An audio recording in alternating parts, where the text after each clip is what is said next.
सर्वथा नहीं, कदापि नहीं। इस समय हम मोह माया से सर्वथा विमुक्त हैं। तुम्हारे वियोग के पश्चात वैराग्य हमारे संपूर्ण अस्तित्व का एक भाग, एक अंग बन गया है।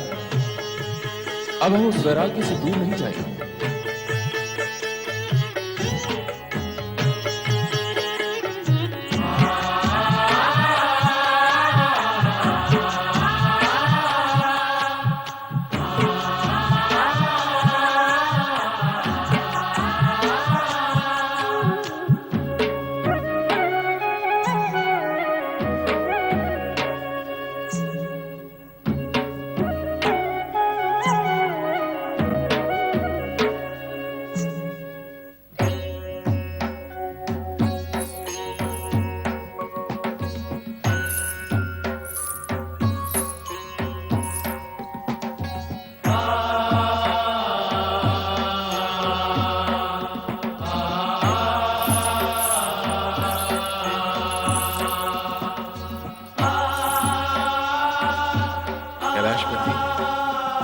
आपने हमारा आतिथ्य स्वीकार किया, यह हमारे लिए सौभाग्य की बात है। कृपा करके हमें आदेश दें कि हम आपकी सेवा सुविधा के लिए क्या कर सकते हैं। हिमालय राज, हम कैलाश त्याग कर एकांत की खोज में यहां आए हैं। हमें एकांत चाहिए, सेवा सुविधा नहीं। आपसे हमारा विशेष अनुरोध है कि इस ओर किसी को भी आने की अनुमति न दी जाए। जैसा आप चाहेंगे कैलाशपति, वैसा ही होगा। किंतु आपकी सेवा करने और आपके लिए सुविधा जुटाने से आप हमें वंचित न करें। आप हमारे अतिथि हैं और अतिथि की सेवा करना हमारा कर्तव्य है। आपकी सेवा से हमारे एकांत में बाधा पड़ेगी। ऐसी स्थिति में हमें स्थान त्याग कर किसी अन्य स्थान पर जाना होगा। नहीं कैलाशपति, हम अपने अतिथि को अप्रसन्न कदापि नहीं कर सकते।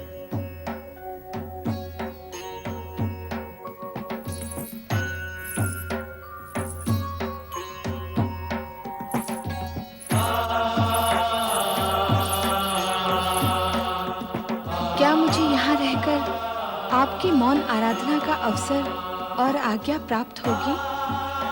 मैं आपकी एकांत साधना में किसी प्रकार की बाधा नहीं पहुँचाऊंगी। नहीं, हमें यहाँ किसी की भी उपस्थिति स्वीकार नहीं है। किंतु मेरी उपस्थिति से आपको तनिक भी कष्ट नहीं होगा। सुने हिमालय राज, आज्ञा करें कैलाशपति। आप अपनी पुत्री को साथ ले जाना भूल गए। कृपया इन्हें भी साथ ले जाएं। आओ पुत्री पार्वती।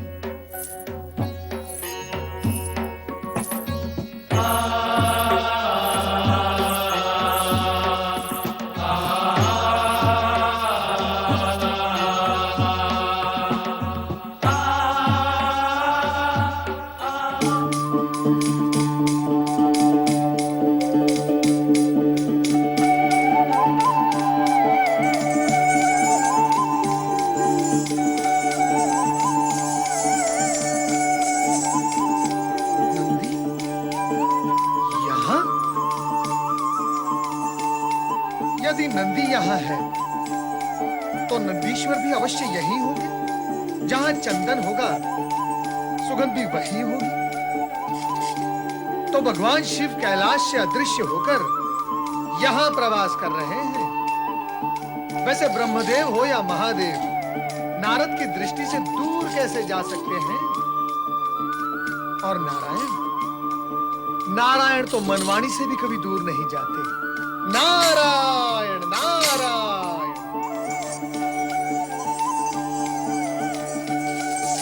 नारायण नारायण। देव ऋषि, आप यहाँ पर कैसे? क्यों नंदी, हमसे बचकर भाग रहे हो? मैं नहीं देव ऋषि, वो तो भोलेनाथ। नंदी, तुम हो या तुम्हारे भोलेनाथ, नारद की दृष्टि से दूर नहीं जा सकते। अच्छा नंदी, हमें ये बताओ कि तुम और भोलेनाथ कैलाश से अदृश्य क्यों हो गए? ये तो भोलेनाथ ही जाने। नारायण नारायण। तुम भी तो कुछ जानते होगे नंदी। कहीं ऐसा तो नहीं कि वैराग प्रकट करने वाले भगवान भोलेनाथ के मन में अब अनुराग जाग गया हो और इसी कारणवश पार्वती का सामीप्य पाने हेतु वो यहाँ आ गए हो। ये सब मुझे कैसे ज्ञात होगा देव ऋषि?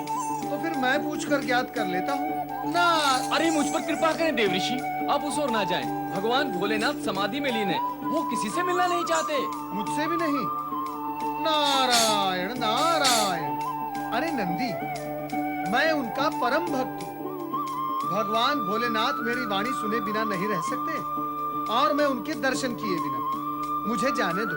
पर देव ऋषि, जो करता रहेगा पर वो शीघ्र जाएगा मर। मुझे जाने दो। नारायण नारायण।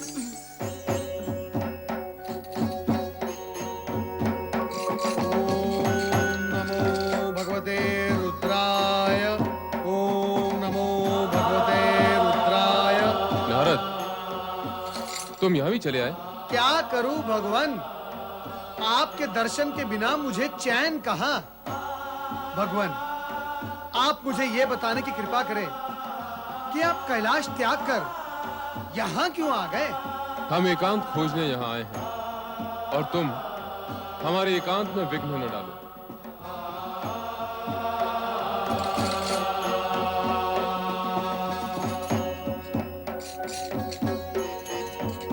नारायण नारायण। जा रहे हैं देव ऋषि? हाँ नंदी, जब नारद का वश नहीं चला तो अन्य कोई यहाँ कर भी क्या सकता है। कुछ समय पूर्व हिमालय राज परिवार सहित यहाँ आए थे।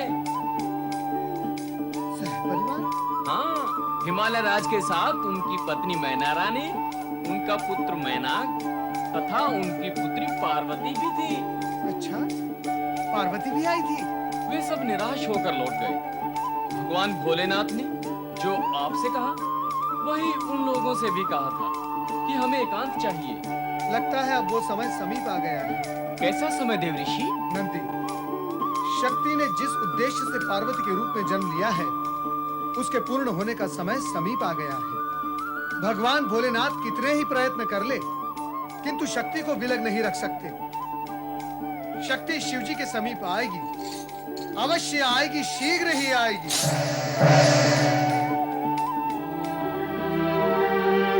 नहीं, हमें यहाँ किसी की उपस्थिति स्वीकार नहीं। हिमालय राज, आप अपनी पुत्री को साथ ले जाना भूल गए हैं।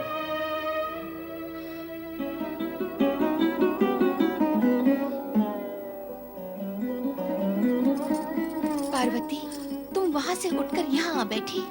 जब तुम वहाँ से यहाँ आ सकती हो तो क्या हम वहाँ से यहाँ नहीं आ सकते? क्यों तंग कर रही हो? मुझे ये सब अच्छा नहीं लगता। क्या बोलती हो पार्वती तुम? हम तुम्हारी सखियाँ हैं, क्या हम तुम्हें तंग करेंगे? हमारी चेष्टा तो यही रहती है कि हम वही करें जो तुम्हें अच्छा लगता हो। अच्छा, अब बताओ क्या हुआ था जब तुम हिमगिरी शिखर पर गई थी? क्या बताऊं? भोलेनाथ किसी को भी अपने सम्मुख देखना नहीं चाहते। उन्हें एकांत चाहिए, एकांत। इतना समझ लो पार्वती कि देवर्षि नारद जी की भविष्यवाणी के अनुसार भगवान शिव तुम्हारे पति होंगे और तुम उनकी पत्नी। विधाता के इस लेख को कोई नहीं मिटा सकता। वे भले ही तुमसे दूर रहना चाहते हो, किंतु तुम कैसे उनसे दूर रह सकती हो? तुम्हें उनके समीप जाना ही चाहिए, उनके मन में अपने प्रति अनुराग उत्पन्न करने के लिए।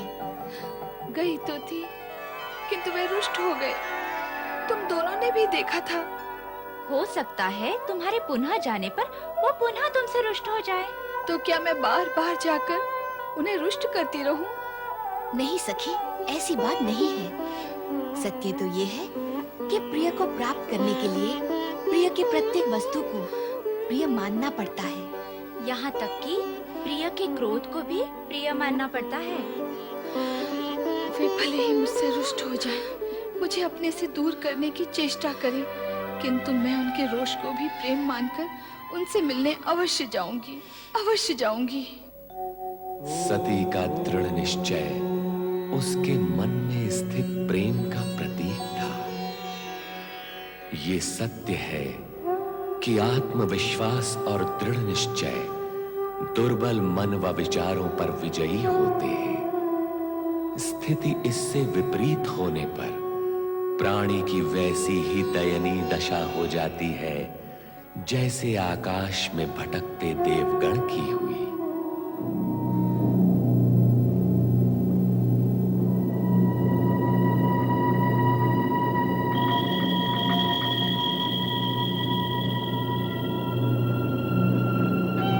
देवराज जी, सुना है भगवान शिव कैलाश से अज्ञातवास के लिए चले गए। और यदि शिव शंकर इसी प्रकार अज्ञातवास में रहे तो हमारी क्या दशा होगी? अब तो तारकासुर के अत्याचार सहन नहीं होते देवराज। ब्रह्मदेव के पास सहायता के लिए जाते हैं तो वे कहते हैं प्रतीक्षा करो, अभी समय नहीं आया। शिव जी के पास जाते हैं तो वे भी यही कहते हैं। स्थिति यह है कि तारकासुर को वरदान ब्रह्मा जी ने दिया है और उसका वध केवल शिवपुत्र द्वारा ही होगा।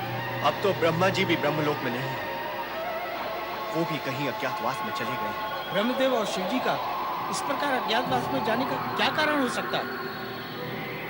संभवतः हमारे बार बार उनके पास सहायता के लिए जाने से वितंग आकर चले गए हों। व्यर्थ की चिंता करने से क्या लाभ है वायुदेव? कुछ लाभ नहीं होगा। हमें सिर्फ ये विचार करना है कि इस वर्तमान कष्टमय जीवन से कैसे मुक्ति पाई जाए। देवराज, जब तक तारकासुर जीवित है हम इस कष्टमय जीवन से मुक्ति नहीं पा सकते। हमारी मुक्ति के लिए तारकासुर का वध आवश्यक है देवराज। जिस दिन तारकासुर मारा जाएगा स्वर्ग का सिंहासन रिक्त होगा और हमारे देवराज पुनः सिंहासन पर बैठेंगे, तभी हम सुखी होंगे।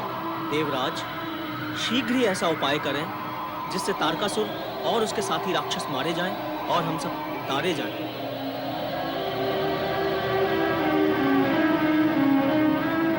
क्या उपाय किया जा सकता है सूर्यदेव? ब्रह्मदेव और महादेव से मिलने की दूर दूर तक कोई संभावना नहीं। पता नहीं ब्रह्मदेव क्यों इन राक्षसों को ऐसे ऐसे वरदान दे डालते हैं जो हमें ही कष्टों के कूप में डाल देते हैं। अनेक बार ऐसा हुआ है। जब भी ब्रह्मदेव ने किसी राक्षस को वरदान दिया है, उसने देवताओं पर अत्याचार अवश्य किया है।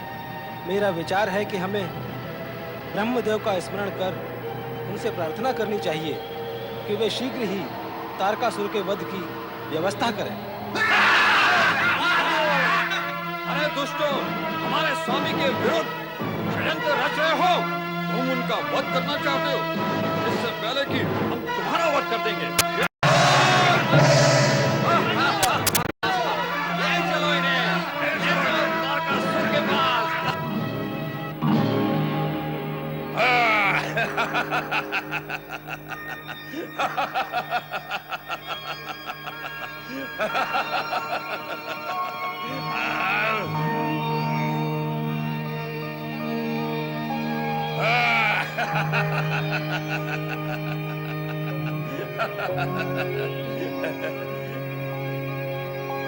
बलि तारकासुर की, बलि तारकासुर की। कौन है वो दुष्ट बलि तारकासुर की जो हमारे रंग में भंग कर रहा है? बलि तारकासुर की, बलि तारकासुर की, बलि तारकासुर की। कौन है ये लोग? क्या यही रंग में भंग कर रहे थे? ये रंग में भंग नहीं, अंग भंग करने की योजना बना रहे थे महाबली। अंग भंग? मदिरापान हम कर रहे हैं और मादकता तुम पर कैसे सवार हो गई? ये अंग भंग क्या होता है? ये देवता है, आपके विरुद्ध षड्यंत्र कर रहे थे। चुप! मैं जानता हूँ कि ये देवता हैं और मैं ये भी जानता हूँ कि ये मेरे विरुद्ध षड्यंत्र करते रहते हैं, किंतु ये अंग भंग क्या हो? राग रंग हो सकता है, रंगा रंग हो सकता है और रंग में भंग भी हो सकता है, किंतु ये अंग भंग क्या होता है? अंग भंग का अर्थ होता है अंग को भंग करना। ए मूर्ख, तू हमको भी अपनी तरह मूर्ख समझता है? अरे दुष्ट, सभा भंग होती है, निद्रा भंग होती है, शांति भंग होती है, नियम भी भंग हो जाते हैं, पर ये अंग भंग कैसे हो सकते हैं? दैत्यराज, यदि अंग को कड़क से काट दिया जाए तो वो भंग हो जाता है। ओ, तो ऐसा अंग भंग करने की योजना बना रहे थे ये देवता। पर किसका अंग भंग करने की? आपका महाबली। क्या ये हमारा अंग भंग करना चाहते हैं? हाँ स्वामी, अंग यदि अधिक भंग हो जाए तो इससे मृत्यु हो जाती है। इसे वध करना भी कहते हैं। अर्थात ये हमारा वध करना चाहते हैं। इसीलिए तो हम इन्हें पकड़कर आपके पास लाए हैं महाबली। हमारे प्राण लेने वालों के हम प्राण लेंगे। इन्हें मृत्यु दंड दे दो, समाप्त कर दो इन्हें। जैसी आपकी आज्ञा महाबली। तारकासुर, ये अन्याय है, घोर अन्याय। महाबली तारकासुर, ये देवता परमपिता ब्रह्मा जी के वरदान से अमर हैं। तुम इन्हें प्राण दंड नहीं दे सकते। यदि तुमने इन पर अत्याचार किया तो ये भगवान भोलेनाथ की शरण में चले जाएंगे। हे नारद मुनि, आज तुम इनके पक्ष में बोल रहे हो। ये शिव की शरण में चले भी गए तो मेरा क्या हित होगा? क्या कर लेंगे ये मेरा, और क्या कर लेगा इनका वो शिव? देवता कैलाश पहुंचकर शिव जी को विवाह के लिए प्रेरित करेंगे। इनकी प्रेरणा से यदि शिव जी का विवाह हो गया तो उन्हें पुत्र प्राप्ति होगी। यदि उन्हें पुत्र प्राप्ति हो गई तो तुम्हारा वध अटल है। क्योंकि परमपिता ब्रह्मा जी के वरदान के अनुसार तुम्हारा वध शिव पुत्र के हाथों निश्चित है। यदि आप अपना हित चाहते हो तो मेरी बात मान लो, इन्हें मुक्त कर दो।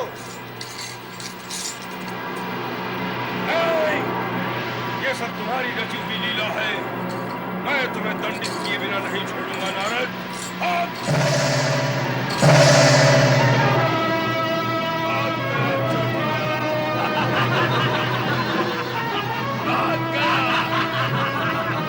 जाओ, उन दुष्ट देवताओं को पकड़ कर लाओ और उस छोटी वाले को भी। महाबली तारकासुर की जय! महाबली तारकासुर की जय! महाबली तारकासुर की जय!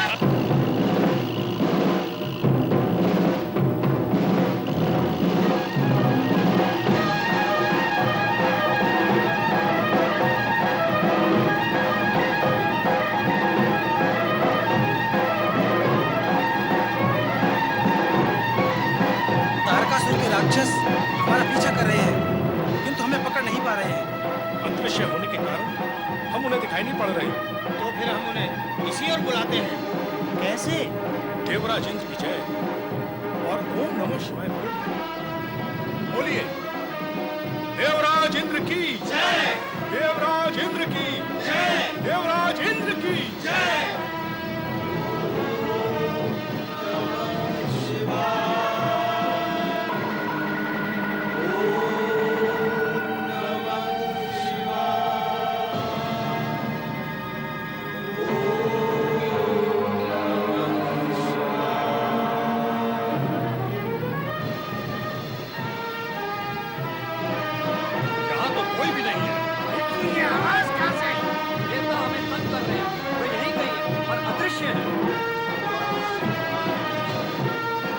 देवता पृथ्वी की ओर भाग रहे हैं। हमें भी पृथ्वी की ओर चलना चाहिए।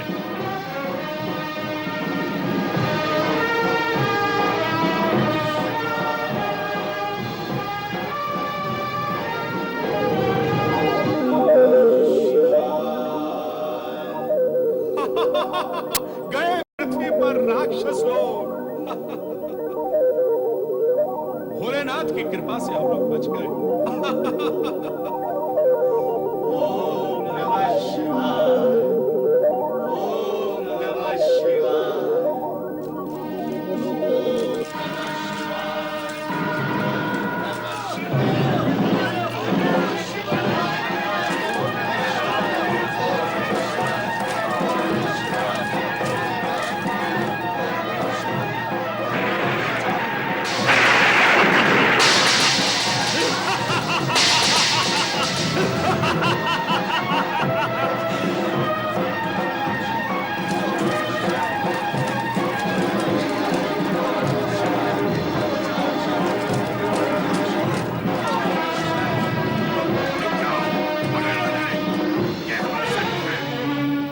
मार रहे हो? हमने क्या किया है? राक्षस भाई हमें जानो, हमें पहचानो। हम वही हैं जो तुम हो। हम तुम एक ही हैं, शत्रु नहीं मित्र हैं आपके। फिर इतना क्रोध क्यों? मैं दारुक हूँ, दारुक। ये क्षेत्र मेरे राज्य में आता है। दारुक भैया की जय, दारुक भैया की जय। मेरे राज्य में जो मेरा आदेश नहीं मानता उसे मैं जीवित नहीं छोड़ता हूँ। आपका कौन सा आदेश नहीं माना दारुक भैया? मैंने तुम लोगों को रुकने के लिए कहा, परंतु तुम नहीं रुके, इसलिए मुझे क्रोध आ गया, क्रोध। दारुक भैया, उन देवताओं के पीछे भागते हुए हमने तुम्हें देखा ही नहीं। भूल हो गई, क्षमा कर दीजिए। ठीक है, तुम कहते हो तो क्षमा कर देता हूँ, नहीं तो नहीं करता। परंतु तुम लोग कौन हो, यहाँ क्या कर रहे हो? हम स्वर्गाधिपति महाबली तारकासुर के सैनिक हैं। तारकासुर? हाँ, जिनका स्वर्ग पे राज है और जिन्होंने इंद्र को पराजित करके वहाँ राज स्थापित किया है। अरे तुम उस तारकासुर की बात कर रहे हो? हाँ, तुम पहचानते हो उन्हें? हाँ, मैं उसे बहुत अच्छी तरह से पहचानता हूँ। बचपन में तू कबड्डी खेलते थे हम। अरे वो तो मेरा शिष्य है। तो फिर तुम हमारे दादा गुरु हुए। अवश्य, हम तुम्हारे दादा गुरु हैं। परंतु तुम हमें ये बताओ, तुम यहाँ भगदड़ क्यों कर रहे हो? मैं तुम्हारी क्या सहायता कर सकता हूँ? उन देवताओं को पकड़ने के लिए हम उनके पीछे भाग रहे थे। देवता? इन देवताओं ने सदा राक्षस जाति को तंग किया है, परंतु मैंने उन्हें यहाँ भागते हुए नहीं देखा। वो दिखाई नहीं देते, अदृश्य होने की शक्ति होती है उन देवताओं में। बड़े दुष्ट और नीच होते हैं ये देवता, माया जाल फैलाकर हमें कष्ट पहुंचाते हैं। यदि मैंने उन्हें देख लिया होता तो दबोच लेता मैं उन्हें। वो तो तुम अब भी कर सकते हो दारुक दादा। हाँ, वो मैं अब भी कर सकता हूँ, परंतु मैं जानना चाहता हूँ तुम उनके पीछे क्यों पड़े हो? क्या बिगाड़ा है उन्होंने तुम्हारा? हमारे स्वामी महाबली तारकासुर को तंग करते रहते हैं। कैसे तंग करते हैं? देवराज इंद्र की जय बोलकर। देवराज इंद्र की जय बोलकर? ओम नमः शिवाय भी बोलते हैं। ये क्या होता है? क्या बोला तुमने? फिर से कहो। ओम नमः शिवाय। ये क्या होता है? ये मंत्र है, भगवान शिव का मंत्र है। शिव? शिव क्या होता है? देवता है, बड़े देवता है, देवताओं के भी देवता है, इसीलिए उन्हें देवादी देव कहते हैं। मुझसे भिड़ाओ उस देवताओं के देव को। ओम बोलना भूल जाएगा वो।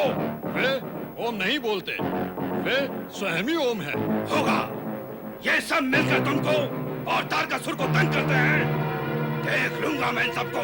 पर दारुक दादा, देवता तो अदृश्य हैं, तुम्हें दिखाई नहीं देंगे, इसलिए तुम्हें जब देवराज इंद्र की जय अथवा ओम नमः शिवाय सुनाई दे तो उनकी उपस्थिति का ज्ञान हो जाएगा। ध्वनि सुनकर उन्हें पकड़ लेना और हमें सौंप देना, फिर हम उन्हें समझ लेंगे। समझ गया।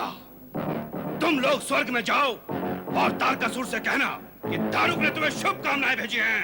अवश्य। महाबली तारकासुर की जय, महाबली तारकासुर की जय, महाबली तारकासुर की जय, महाबली तारकासुर की। तारकासुर के अज्ञानी राक्षसों और दारुक को इस सत्य का तनिक भी ज्ञान नहीं था कि सर्वेश्वर भोलेनाथ ही इस जगत के नाथ और पालनहार हैं। ओमकार अर्थात मैं तो उनके अक्षर शरीर का प्रतीक ही हूं और पंचाक्षरी मंत्र ओम नमः शिवाय इस जगत का एकमात्र कल्याणकारी मंत्र है। सत्पुरुष जानते हैं कि देव दानव और मानव सभी के कल्याण हेतु व शुभ और मंगल कार्य को संपन्न करने का एकमात्र उपाय यह पंचाक्षरी मंत्र ओम नमः शिवाय ही है। अच्छा सुप्रिय, हमारी सबकी मंगल कामना है तुम्हारी ये जल यात्रा सुखद और सफल हो, तुम्हें व्यापार में लाभ मिले, भगवान शंकर तुम्हारी रक्षा करे। भगवान शिव की कृपा और आपके आशीर्वाद से सब ठीक ही होगा। अच्छा। ओम नमः शिवाय, ओम नमः शिवाय, ओम नमः शिवाय, ओम नमः शिवाय, ओम नमः शिवाय, ओम नमः शिवाय, ओम नमः शिवाय, ओम नमः शिवाय, ओम नमः शिवाय, ओम नमः शिवाय, ओम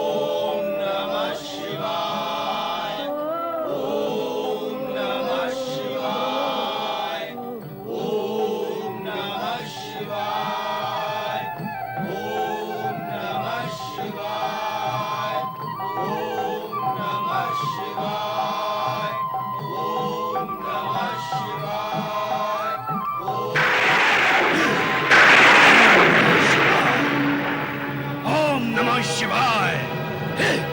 तारकासुर के सैनिक और सेनापति ने यही बताया था, यदि कोई ओम नमः शिवाय बोले उसे पकड़कर उन्हें सौंप देना।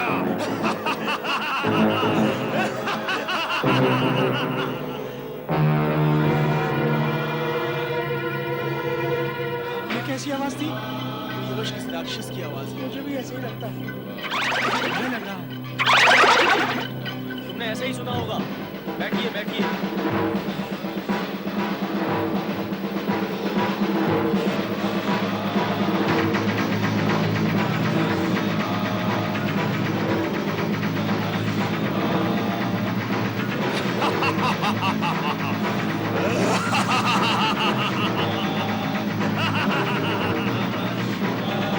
ये अवश्य राक्षस ही है।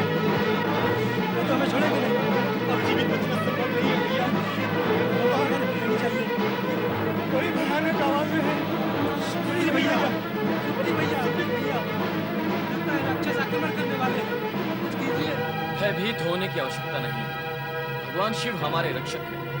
ये दुष्ट राक्षस हमारा कुछ भी अहित नहीं कर सकते। सब प्रेम से बोलो, ओम नमः शिवाय, ओम नमः शिवाय, ओम नमः शिवाय।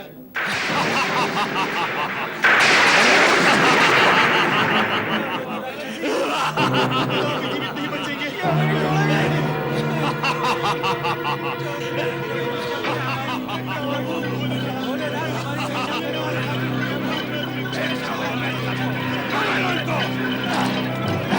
अरे खड़े खड़े क्या देखते हो? पकड़ लो, भाग मेरे बाहर।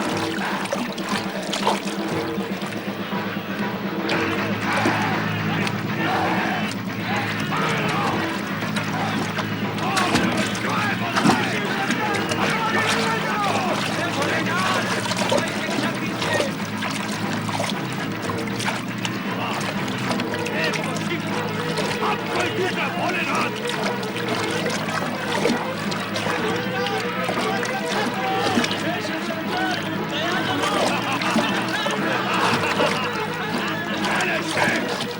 फिर भोलेनाथ और शंकर। कितने बड़े देवताओं को बुलाएंगे ये छोटे मोटे देवता लोग। देखूंगा मैं सब देवताओं को। ले चलो इन देवताओं को गुफा की ओर। हमें इनको तारकासुर को सौंपना है। ले चलो चलो इन सबको। ले जाओ इन सबको। ले जाओ। चलो। ये हम कहाँ जा रहे हैं सुप्री भैया? हम तो व्यापार के लिए निकले थे। लगता नहीं कि हम जीवित बच पाएंगे। ये राक्षस हमें वन प्रदेश में क्या जीवित रखने के लिए ले जा रहे हैं? सुना नहीं था? बड़े राक्षस ने कहा था कि वो हमें तारकासुर को सौंपेगा। सबसे बड़ा दुख तो इस बात का है, हमने भगवान शिव की शरण ली और उनकी महिमा गाई, रक्षा के लिए उन्हें पुकारा, किंतु सब व्यर्थ गया। नहीं मित्र, नहीं। भगवान की भक्ति कभी व्यर्थ नहीं होती। हो रही है, हो गई। नहीं मित्र, भगवान भी परीक्षा लेते हैं। इतनी कठोर परीक्षा कि प्राणों पर बनाए। भगवान अपने भक्तों को कष्ट और कठोरता की अग्नि में दबाकर कुंदन बनाना चाहते हैं। अरे ये क्या घुसर पुसर कर रहे हो? बंद कर दो इन्हें गुफा में।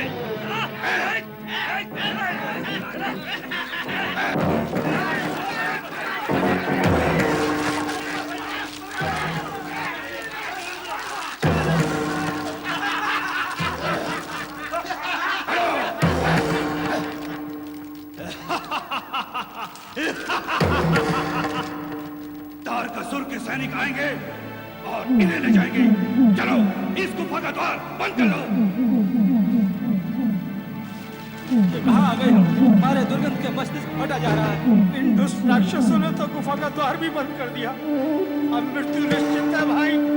ये राक्षस अब हमें नहीं छोड़ेंगे। अरे मित्र, इतने निराश क्यों हो रहे हो? मृत्यु के मुख में पहुंचने के पश्चात क्या अब भी तुम्हें जीवित रहने की आशा है? जब भगवान के नाम का स्मरण करते हो तो उस पर विश्वास करना भी सीखो। जब विश्वास नहीं है तो केवल मुंह से जाप करते रहने से कोई लाभ नहीं है। जब तुम उसे अपना मानोगे तभी वो तुम्हारी पुकार सुनेगा। पुकारा तो था सुप्री भैया, पुकारने के पश्चात ये दुर्दशा हुई है। ये दुर्दशा नहीं, भगवान शिव की लीला है। चमक उत्पन्न करने के लिए वे अपने भक्तों को कष्ट की रगड़ से चमकाते हैं।